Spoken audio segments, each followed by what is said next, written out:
My name is Ren Halloran, and I was 26 the morning my mother called my office, pretending to be me, to cash in the last of my sick days so my sister could fly to Tulum. It was a Tuesday in October, 6:41 in the morning, and I was sitting at my kitchen table with a mug of black coffee and a printout of a spreadsheet I had stayed up until 2 studying, because I had a meeting at 9 that I had been preparing for over a month.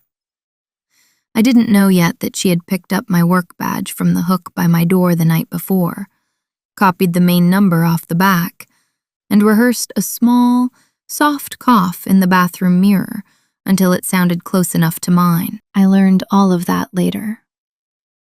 What I knew that morning was only that the air in the apartment felt wrong, the way a room feels when someone has been moving through it while you sleep.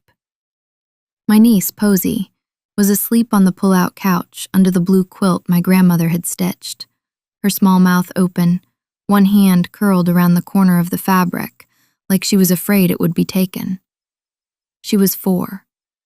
She had been living with me on and off for almost a year because my sister, Marigold, said she needed space to find herself, and my parents agreed that I was the one with room. I didn't scream that morning when I noticed my badge was hanging on the wrong hook. I didn't even frown. I just took a long, even sip of my coffee and made a mental note. Old habit. I have always been the one who notices things and says nothing until saying something will actually matter. By the time I left the house at 7:30, with Posey buckled into the back seat, in her purple jacket and a granola bar in her fist, I had already started counting. There would be more to count by the end of the week. There would be a great deal to count by the end of the month. And by the time my boss Dorian called my parents' landline on a Saturday afternoon in November, with my entire HR file open on his desk and a tone in his voice that I had never heard him use on anyone, the count would be finished and the math would be unforgiving. And my mother would put her hand over the receiver and look at my father across the kitchen with the same expression I had seen on her face exactly once before, the day the bank denied their second mortgage. None of them saw it coming. They thought I was the quiet one. They thought quiet meant soft. I want you to remember that, because the part you came for happens late in this story, and it is worth the wait. Welcome back to The Long Quiet, where we tell true-to-life stories about the people everyone underestimates and the slow, lawful way the truth catches up. If you've ever been the dependable one in a family that treats your dependability like an open tab, this one is for you. Stay with me to the end, because the moment my boss said the words he said on that phone call is the moment the whole house of stories my family had built around me collapsed in a single afternoon, and I want you there for it. Drop a comment and tell me where you're listening from, and be sure to subscribe so the next one finds you. Now let me back up, because to understand why a phone call from a man named Dorian Esquivel on a Saturday in November mattered so much, you have to understand who I had been in that family for 26 years, and you have to understand the exact shape of the trap my mother had been quietly setting since the first week of August. I was the second child and the first daughter. Marigold came 2 years before me, and from the day I could hold a memory, she was the son the rest of us were arranged around. When she cried, my mother stopped cooking. When she laughed, my father lit up like a man who had been waiting all day for permission. I learned early that the way to be loved in our house was to not need anything, because needing was a finite resource, and Marigold had already laid claim to all of it. I got good grades because grades didn't require anyone's attention. I learned to cook at 9 because dinner sometimes didn't happen otherwise. I learned to drive at 15 on back roads because my father wanted to teach Marigold first, and Marigold wasn't interested. And the car was sitting in the driveway, and I was tall enough to reach the pedals. By the time I was 17, I was the one who renewed the registration, the one who reminded my mother about her dentist, the one who sat with my grandmother in the hospital the night she fell, because my parents were at Marigold's dance recital 3 hours away. I was not bitter about any of it then. I want you to understand that. I loved them. I thought love looked like being useful. I thought if I was useful enough, eventually someone would turn and see me and say, You are the one we are proud of. That moment never came, but I kept setting the table anyway. I went to community college and then to the state school, paid for with a scholarship and a job at a print shop where I learned to keep ledgers by hand because the owner, an old man named Beck, didn't trust computers. Beck taught me the thing that would later save my life, although I didn't know it then. He taught me that every number has a story, and every story leaves a trail. And if you write it down the same way every single time, in the same column, in the same hand, no one can ever convince you later that the trail wasn't there.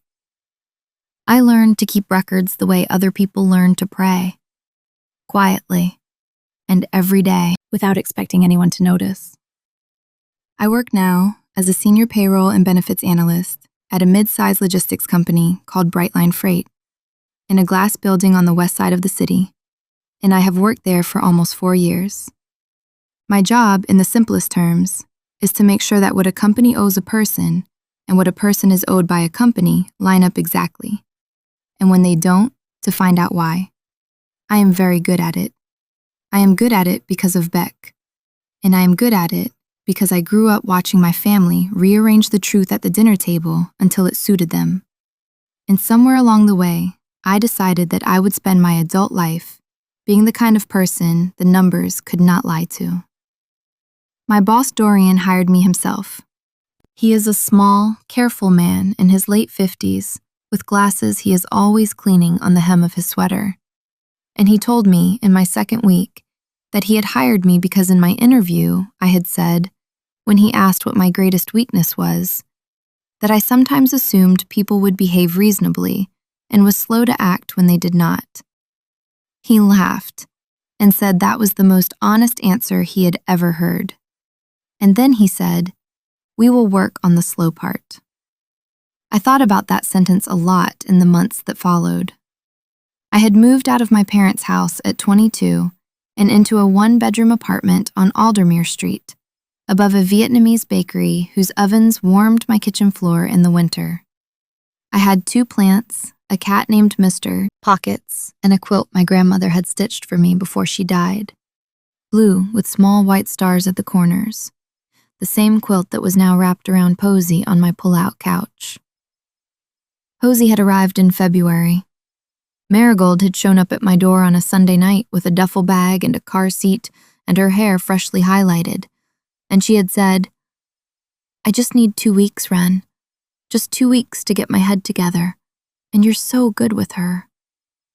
She had kissed the top of Posey's head and walked back down the stairs and driven away.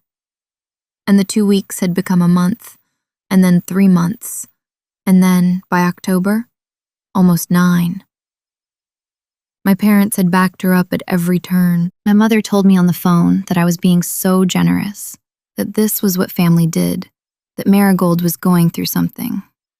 My father said, in his careful voice, that I had the room and the income and no children of my own, which made it sound like a math problem with only one solution. I did the math. I always do. Posey needed preschool, and preschool cost $420 a month at the place 3 blocks from my apartment that had a garden and a rabbit named Hubert. She needed shoes that fit, because the ones she arrived in were a size too small and had been making her toes curl. She needed a pediatrician, because Marigold had let her last well-child visit lapse. And she needed the second round of a vaccine that was already overdue. I handled all of it. I added her to my health insurance through Brightline, which I was allowed to do because I had documented legal guardianship paperwork that Marigold had signed in March in a notary's office on Plum Street. Sitting across from me with her sunglasses still on, signing without reading because she was late for brunch. I filed that paperwork myself. I kept a copy in a green folder in the drawer under my microwave, and I kept another copy in a fireproof box at the back of my closet. And I kept the scanned copy in a password-protected folder on a cloud drive that only I had the key to. Beck would have been proud. The trail was clean.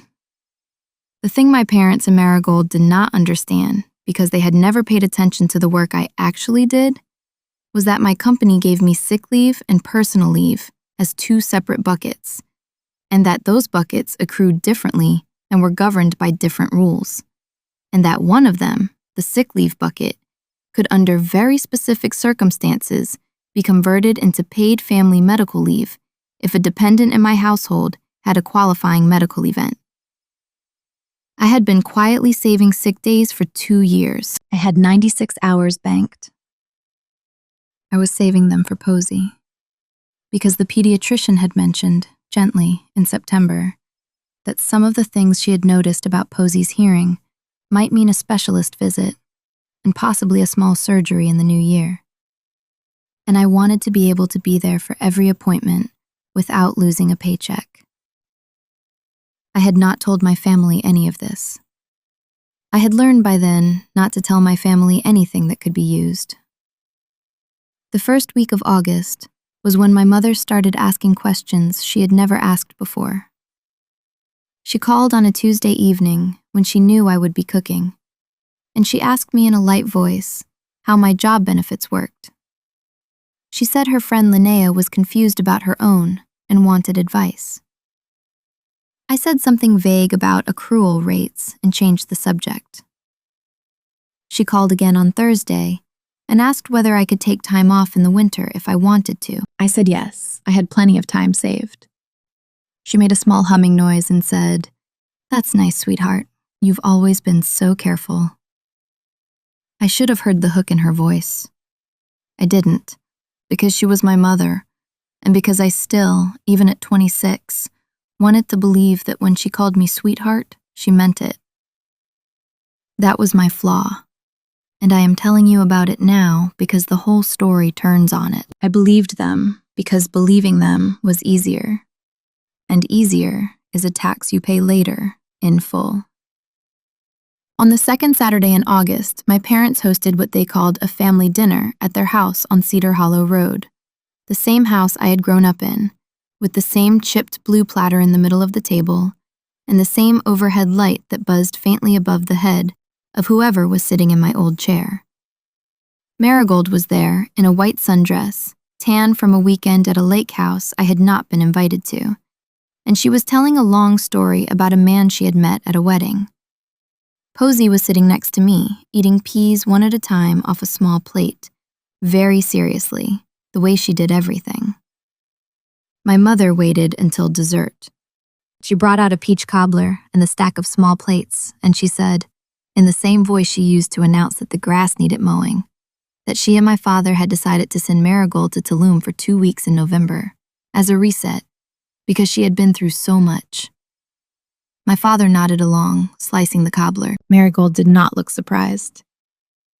I understood, watching her face, that this had been decided weeks ago, and that the dinner was the announcement, not the discussion. I said, "That sounds nice," and I asked who would watch Posey while she was gone. My mother smiled at me across the table and said, "Well, you will, of course. You always do. And besides, we thought it would be a good chance for you to take some time off with her. You've been working so hard." My father added, "You have all those sick days saved up, don't you?" I felt something cold move through my chest, the way you feel cold water hit a hot pan. I said, "Those aren't vacation days." My mother waved her fork like she was shooing a fly and said, "Oh, you know what I mean. Time is time." Marigold did not look at me. She was scrolling through her phone, picking the swimsuit. I said, very quietly, "I have those days saved for Posey, for her doctor's appointments." My mother said, "Exactly. You can use them for Posey. You'll be home with Posey." As if the words on the policy document didn't mean anything. As if calling a thing by the wrong name long enough would change what it was. I did not argue with her at the table. I have learned, over years, that arguing at my mother's table is like arguing with the weather. You only get wet. I helped clear the dishes. I drove Posey home. I put her to bed under the blue quilt with the white stars, and I sat at my kitchen table with the glass of water, and I wrote down, in the small black notebook I keep in the drawer with my pins, the exact date and time of the conversation, the exact words my mother had used, and the exact look on my father's face when he said the word saved. Beck's voice in my head. Every number has a story. Write it down, the same way, every single time.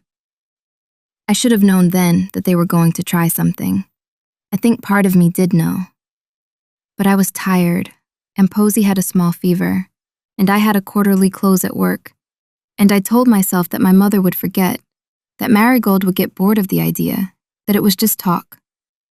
It was not just talk. The next 2 months were a slow, careful tightening. My mother started calling more often. She would ask casual questions about my schedule, whether I was going to be in the office on certain days, whether Dorian was a strict boss or a flexible one. She asked once whether my company had a main line you could call if you couldn't reach an employee directly. I gave her the number without thinking, because she said she wanted it for an emergency contact card she was making for Posey, in case something happened to me. She wrote it down on the back of an envelope at her kitchen counter while I watched. I see that envelope now, in my memory, the way you see a bruise forming under skin. My father, who almost never called me twice in September. Both times he asked about Posey, and both times he ended the conversation by saying, "Your sister really appreciates everything you do, you know." He had never said that before in 26 years. I should have heard the rehearsal in it. I didn't. Marigold, for her part, was sweeter to me in October than she had been in a decade. She brought me coffee one morning at my apartment, unannounced, and sat on my couch and told me she had been thinking a lot about how unfair she had been to me growing up. She said she wanted to make it up to me. She said, "When I get back from this trip, I'm going to be a better sister. I promise." She put her hand on my wrist when she said it, and her nails were freshly done, a soft pink. And I noticed because I had paid for Posey's flu shot the week before, and the copay had been $45 I had not budgeted for. I smiled at her and said, "That sounds good, Mari." I did not say what I was thinking. I did not say, "You have never in your life kept a promise to me that cost you anything." I just kept setting the table. Then came that Tuesday in October, the morning of the spreadsheet and the coffee and the badge on the wrong hook.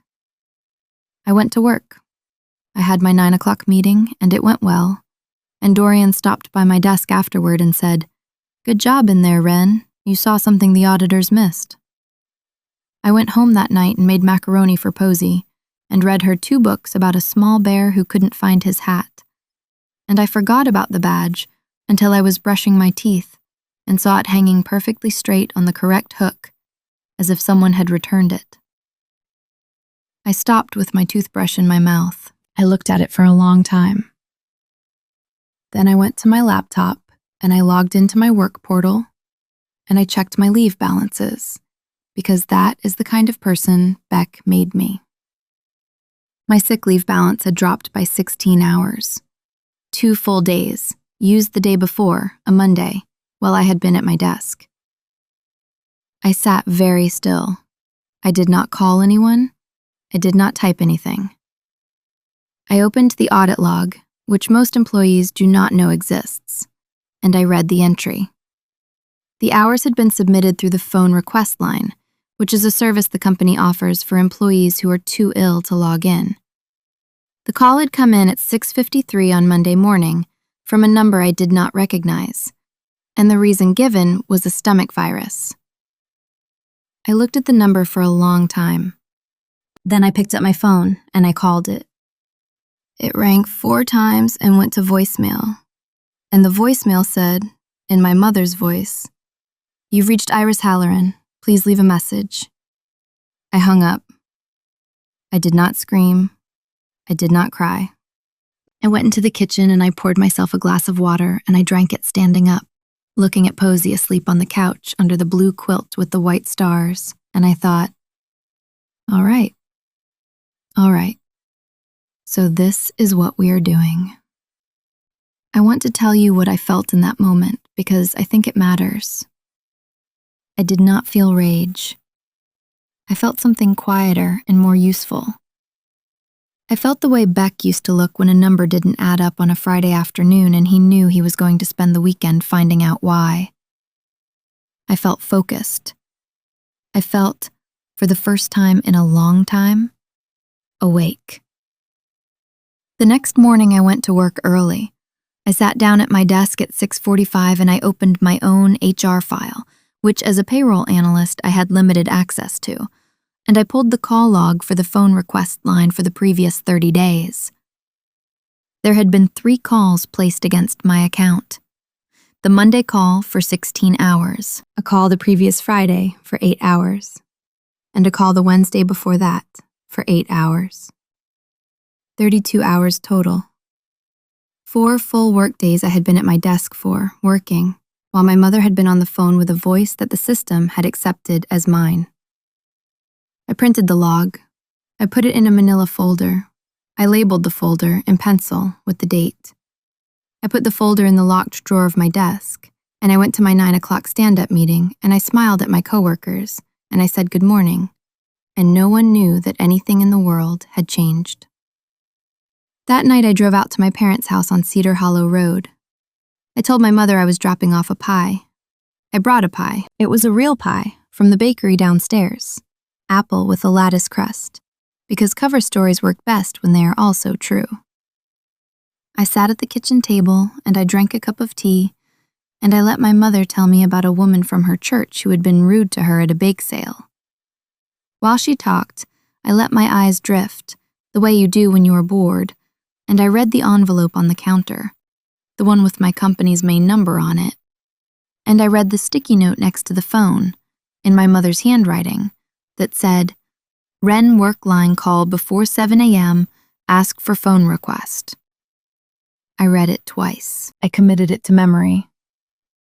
Then I finished my tea, and I hugged my mother, and I drove home with my hands at 10 and 2, and a blank, focused mind, and I did not think about anything until I was back in my apartment, with the door locked. Then I sat down at my kitchen table, and I started building the file. Over the next 3 weeks, I built that file the way Beck taught me to build a ledger, slowly and the same way every time. I pulled every call log. I pulled the recordings, which the company keeps for 90 days, and I listened to them in my headphones at my desk with the door of my small office closed. I heard my mother's voice, soft and a little hoarse, saying, "Hi, this is Wren Halloran, employee number 74221. I'm calling out sick today. I think I have that stomach thing going around." I heard her say it 3 times, on 3 different mornings, getting more confident each time. The last recording, the one from that Monday in October, she even added a small cough at the end. The cough I would later learn she had practiced in her bathroom mirror. I made copies. I made copies of the copies.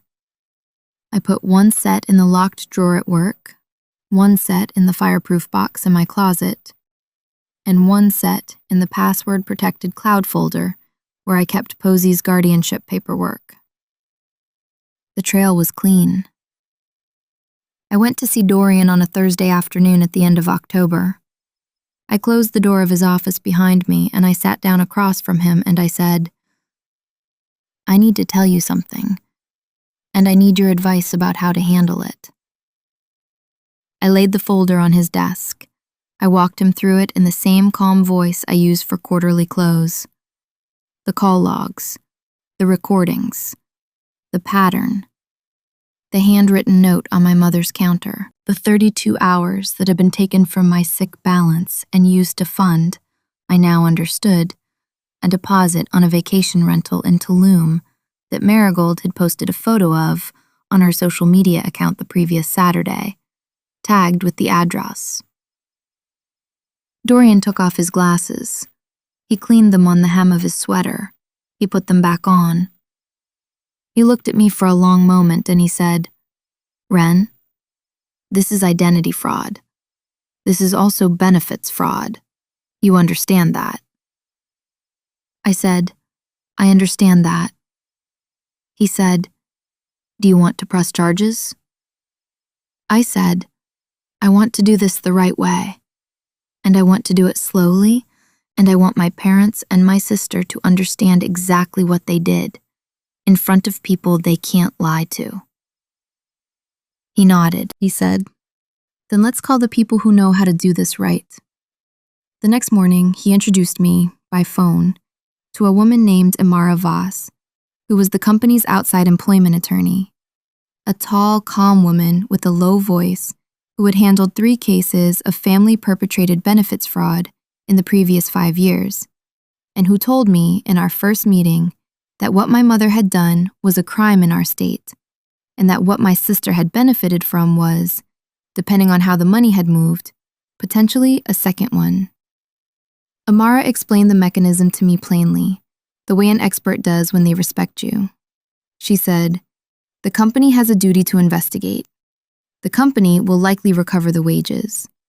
The state, if we report it, will likely open a file. Your family does not know any of this is happening. We can let them keep not knowing until you are ready. You decide the day. You decide the room." I said, "Thank you." I said, "I'll let you know." I did not say what I knew. Not yet. I kept going to work. I kept making macaroni for Posey. I kept calling my mother on Sundays and listening to her stories about the church bake sale woman. Marigold flew to Tulum on the first Saturday in November. She posted a photo from the airport of her boarding pass and a green smoothie, and she captioned it, "Finally, a break I deserve." My mother liked the photo within 3 minutes. My father commented, "Have fun, sweetheart." I screenshotted all of it, add it to the file. The reckoning came the following Saturday, 2 weeks later, the day Marigold flew home, and my parents threw a small welcome-back lunch at the house on Cedar Hollow Road.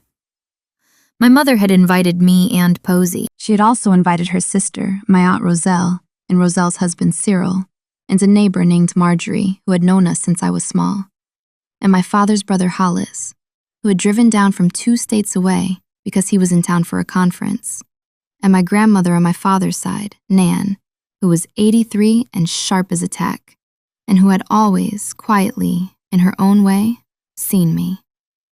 8 adults, 1 child. The chipped blue platter in the middle of the table, the light buzzing faintly above what used to be my chair. Marigold was tan again. She was wearing a linen dress and a pair of earrings I had never seen before, and she was telling everyone about a cooking class she had taken on the beach. My mother was glowing. My father was carving a roast. I had called Amara on Thursday. I had told her I was ready. I had told her the day and the room and the time.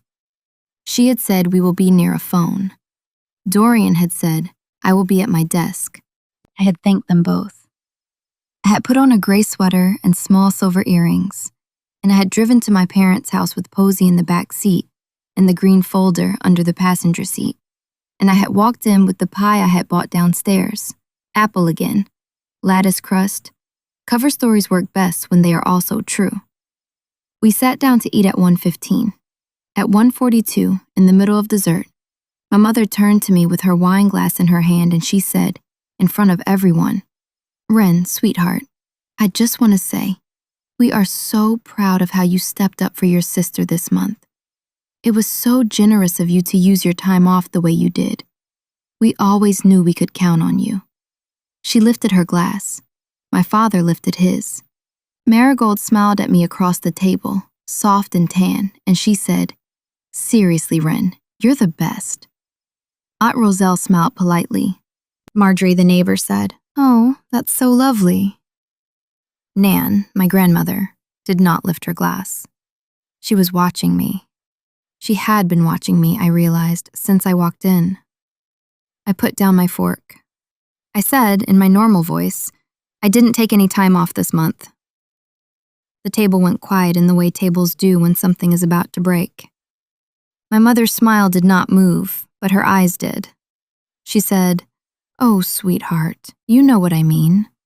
I said, "No, I really don't. I didn't take any time off. I was at work every day."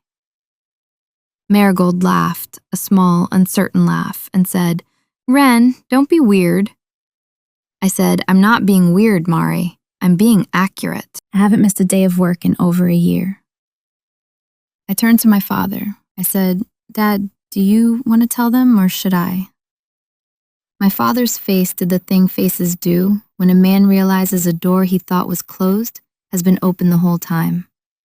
He said, "Ren, this isn't the place." I said, "It's exactly the place. You picked it." I reached down to my bag and I took out the green folder and I laid it on the table next to the pie. I did not open it. I did not need to. I said, "On 3 separate mornings in September and October, someone called my employer's sick line pretending to be me.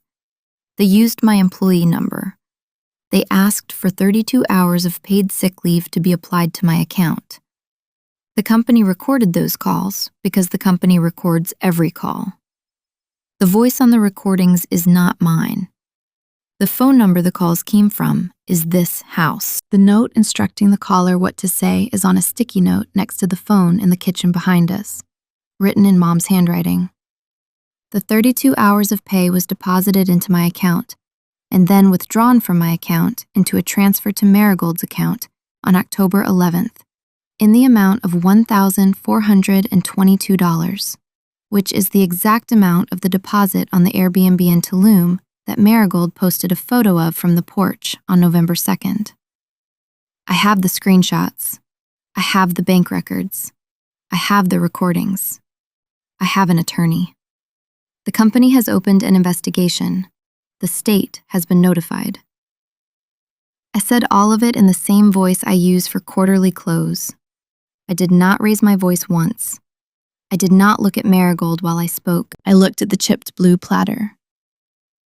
The room was so quiet, I could hear the refrigerator running.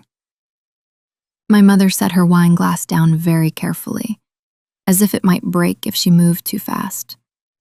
She said, "Ren, you wouldn't." I said, "Mom, I already did. I made the report on Thursday." Marigold said, "This is insane. This is family. You don't do this to family." I turned to her, finally, and I said, "You took my sick days. I was saving them for Posey. Posey has a hearing appointment in January. She might need surgery. I was going to be there for every visit without losing a paycheck. You used my daughter's medical time to buy yourself a tan." Posey looked up from her plate. She did not understand the words, but she understood the shape of the room. She put her small hand on my arm. She said in her small, clear voice, "Are we going home now, Mama?" I had never asked her to call me that. She had started doing it in August, on her own, and I had not corrected her, because I did not want to lie to her by pretending I wasn't. I said, "Yes, baby, in a minute. We are going home." Aunt Rizal put her napkin on the table. Uncle Hollis said, "Iris, what is she talking about?" My mother started crying, the loud kind, the kind designed to redirect a room. It did not work this time. My father said in a low voice, "Iris, stop." Marigold said, "You can't prove any of that." I said, "Mari, I already did. The attorney's name is Amara Voss. The detective handling the state side will be in touch with you on Monday. You should not leave the country again for a little while." Nan, my grandmother, finally spoke. She had been quiet the whole meal. She said in her steady voice, "I knew. I want you all to know that I knew." Iris asked me in September if I would tell Ren a story about being sick when I was younger, so Ren would feel sympathy for missing a few days. I said no. "I should have told you, Ren. I am sorry I did not tell you sooner. I am telling you now." She reached across the table and she put her old, soft hand over mine. She said, "I am so proud of you." It was the sentence I had been waiting 26 years to hear at that table, and it did not come from the people I had thought I needed it from. And it did not matter that it didn't, because it came from someone who meant it. I held her hand. I did not cry. I stood up. I lifted Posey out of her chair and I settled her on my hip, and she put her head on my shoulder. I picked up the green folder. I said, "Mom, Dad, Mari, you have until Monday morning to write a full, written statement of what you did and send it to Amara. If you do, the company may agree to a civil restitution arrangement, and the state may consider it a mitigating factor. If you don't, this goes the other way. Either way, the money will be repaid. Either way, I am not coming back to this table." I turned to Nan. I said, "I'll come see you Tuesday." She said, "Bring the baby." I said, "I will." I walked out of the kitchen and down the hallway, past the photographs on the wall, the ones where I was always at the edge of the frame, and I put Posey in her car seat and I drove home with my hands at 10 and 2 and a blank, focused mind, and Posey fell asleep before we hit the highway, with the corner of the blue quilt I had brought for her clutched in her small hand. The weeks after were quieter than I expected. My parents wrote the statement. Marigold wrote one too, badly, with a lot of words about how she had been confused and had thought I had offered.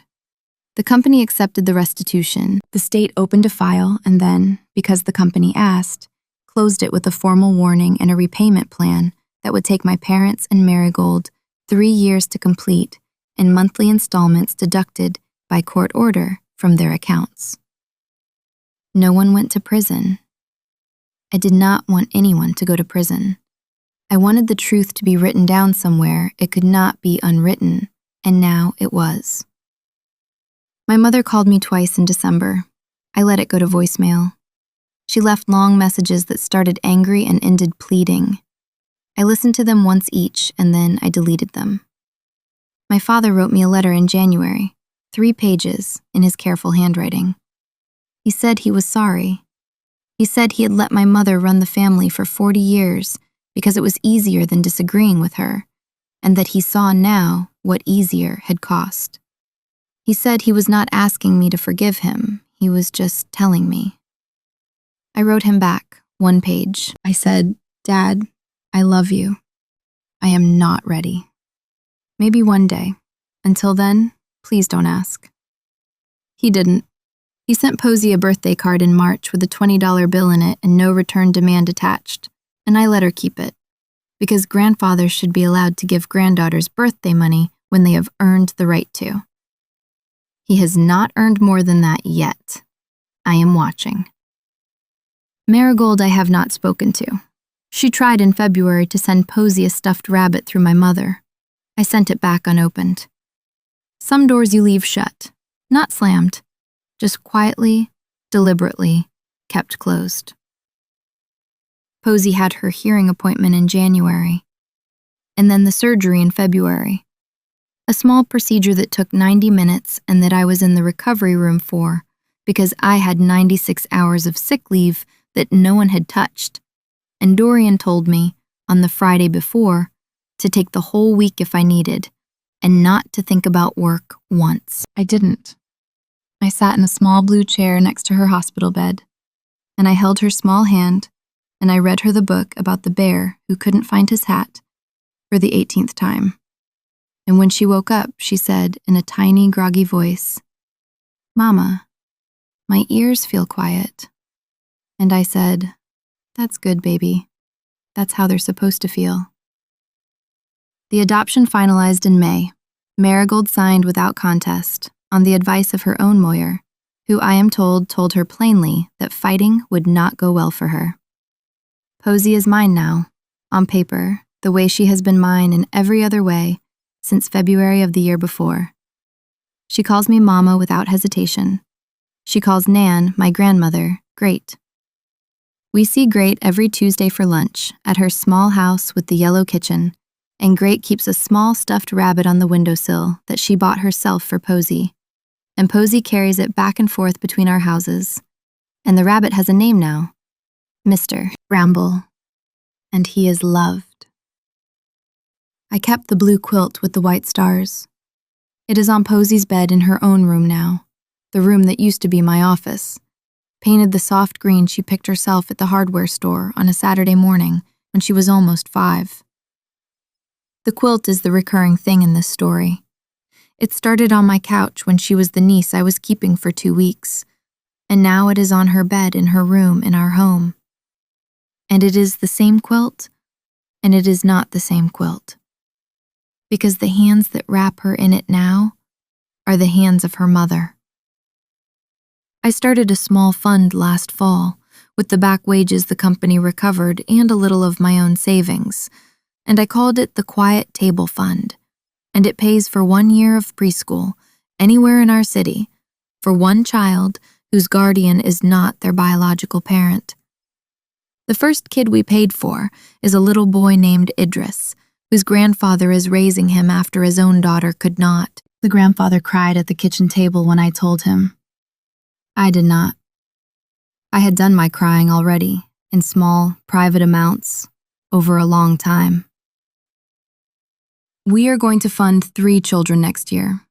I want, before I die, to fund 100. I want to set a longer table than the one I grew up at, with more chairs and a light over it that does not buzz. That is my story. The quiet daughter, the stolen sick days, the phone call from the boss on the Saturday afternoon that began with the words, "Mrs. Halloran, this is Dorian Esquivel from Brightline Freight. I need to speak with your daughter, and I should let you know that this call is being recorded." If you are listening to this and you are the one in your family who always sets the table, who always picks up the phone, who always says yes because saying yes is the only way anyone has ever loved you, take this as your sign. Save the receipts. Keep the records. Write it down the same way every day. You do not have to scream. You do not have to break anything. You only have to refuse, calmly and on the day you choose, to keep paying a tax no one ever told you you owed. Blood made them my relatives, showing up, telling the truth, and staying when it cost them something. That is what made the people in my life now my family. There is a difference, and you are allowed to know which is which. Thank you for staying with me to the end. If the story reached you, share it with someone who needs it. Drop a comment and tell me about the quiet one in your life. Hit subscribe so the next one finds you, and I will see you in the next one.